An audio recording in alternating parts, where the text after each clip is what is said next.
What's up, everybody? It's been a minute or two since I made a video like this, so I'm just going to go ahead and cut straight to the chase. At one point in my life, I didn't care what I looked like when I left the house. You know, I didn't care if my clothes were wrinkly. I didn't care if my face was scruffy. It didn't bother me at all. And then there was a point in my life where here recently where I realized that, hey, people look at me and they look at what I look like.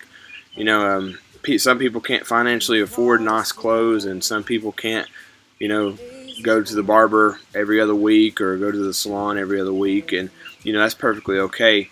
And that ain't the gist of what I'm wanting to talk about. But what I am wanting to talk about is at what point do we care about what we look like as a Christian? What point do we care at what we look like as a child of God?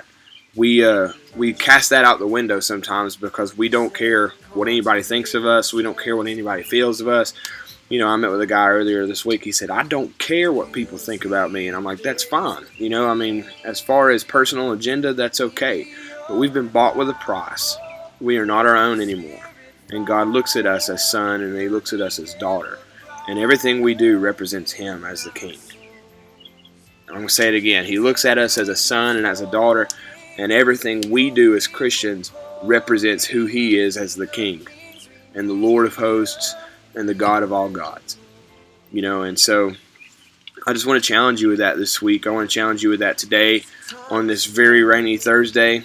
And just go out and remember that everything you do, everything you say, everything that comes into your heart represents who He is, because you are not your own anymore. You're bought with a price. Hey, I love you.